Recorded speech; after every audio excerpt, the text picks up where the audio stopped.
When you're looking for a place to go that is totally out of the ordinary, out of this modern day world that we're living in, away from screens and electronics, you don't have to go to an amusement park or the zoo. The best place to go is the beach because you get to experience the fresh salt air, the salt water, the wet sand beneath your feet, between your toes, just to soak up all the goodness of nature and be one with it. It's all super healing and good for you. It's good for the kids too.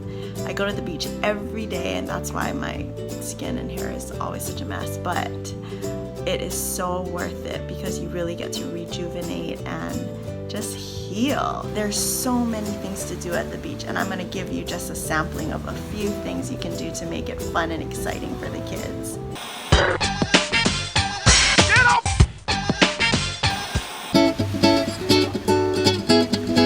First of all, please don't ever go to the beach without jumping in the water or letting the kids jump in the water, unless you're at Pipeline or Sandy's and it's obviously not safe to do so. Yeah, it's going to be a lot of wetness and sand to deal with before getting into the car. Yeah, the water might feel cold at first, but once you get in, you'll never regret it. Sometimes I think, I'd rather not get my hair wet or mess up my makeup. Or the kids just had a bath and I'm going to have to bathe them after this. Or sometimes parents don't want to get undressed and be seen in their swimsuits, but who cares? Jump in the water like nobody's watching. Swim and splash around like there's no consequences, because really there isn't. Do you know how much static electricity your body takes in throughout a normal day in the office or at home?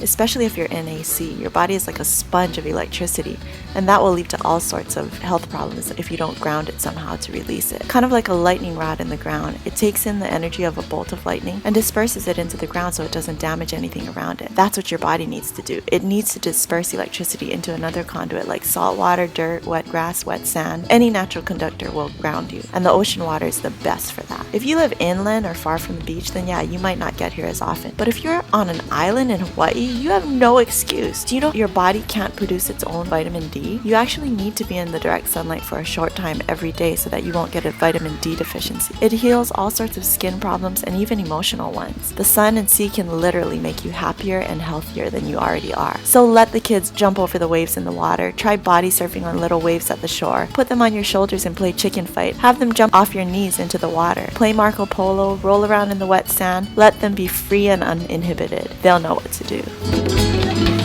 One fun thing for the kids to do at the beach is skimboarding. Here he's doing it with a boogie board, but you can buy an actual skimboard which works even better. When you are skimboarding, when the wave comes up and goes back down and the sand is all shiny, you want to hold the board by your side and run to the shiny sand. Then you want to jump down on your board and just slide. While you're coming back, you can catch like a small wave back to make it just a little more fun. If a wave comes up and another wave is coming your way, you don't want to slide on that one.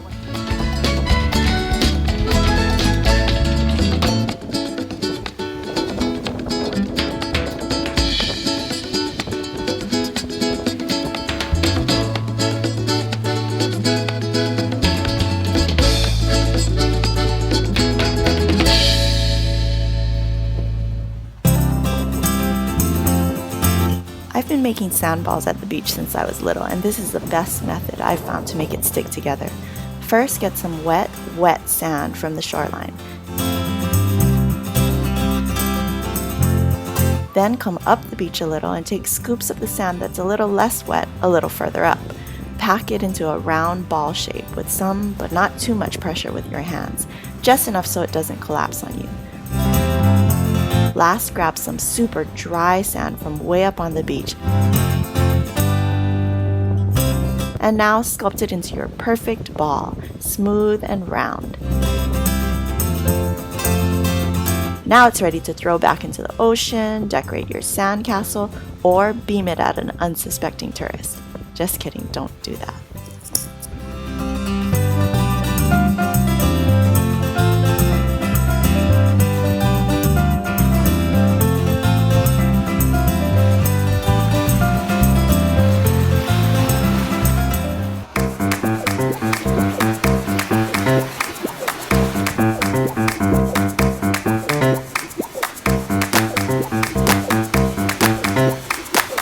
Boys will enjoy skipping rocks on the water. Here's my son again to give you some tips on how to do it. How many skips did you get?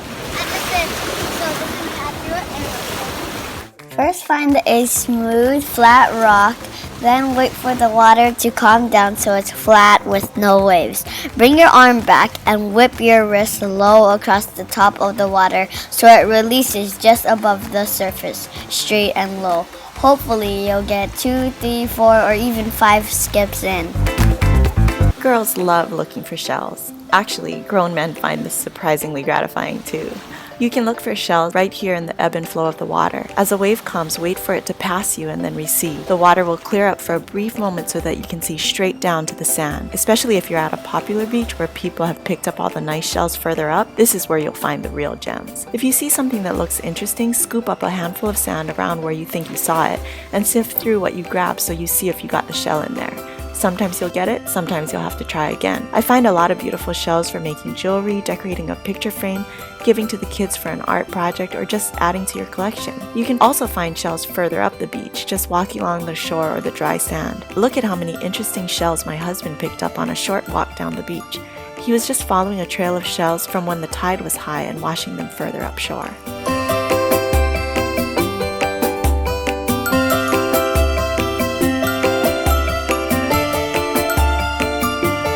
I like the kind with a clear puka so you can string it on a necklace or bracelet without having to drill a hole. Speaking of holes, did you know if you dig a hole deep enough you'll eventually hit water?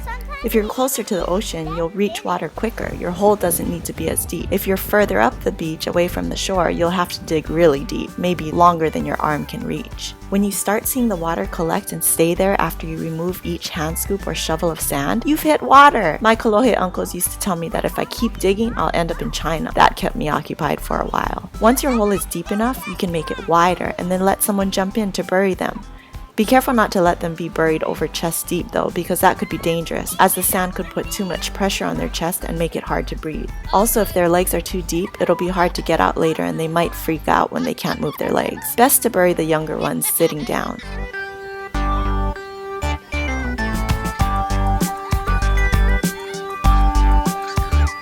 After you've buried them waist deep, you can sculpt them into something like a 3-headed sumo wrestler, a mermaid, driving a car, a honu, or a 3-headed fish. The ideas are endless and you're only limited by your imagination, so sky's the limit. Yeah, you'll find lots of sand in their shorts and swimsuits afterwards, but think of all the static electricity that was released into the wet sand from their little bodies that whole time. It's so worth it!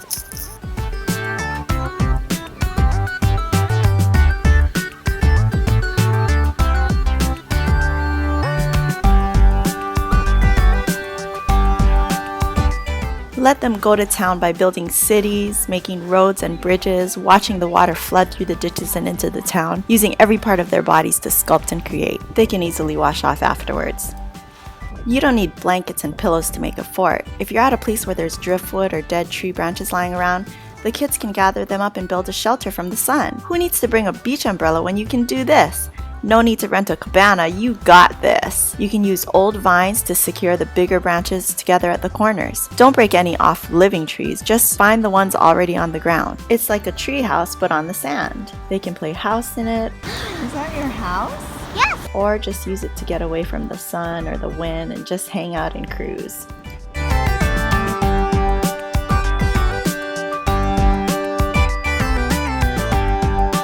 As the sun goes down, the sand crabs come out of their holes and holo holo on the beach. This is your opportunity to catch them! The kids have a blast spotting them and being quick to grab them as they try to scurry away. They'll make great pets for a few minutes, then it's best to release them back into their homes. Or, if you're like my brothers, you can gather a bunch of big ones and have crab fights, but that's pretty inhumane. From sunrise to sunset, I hope you got at least a couple of good ideas for making an otherwise dull day at the beach super fun for both you and the kids.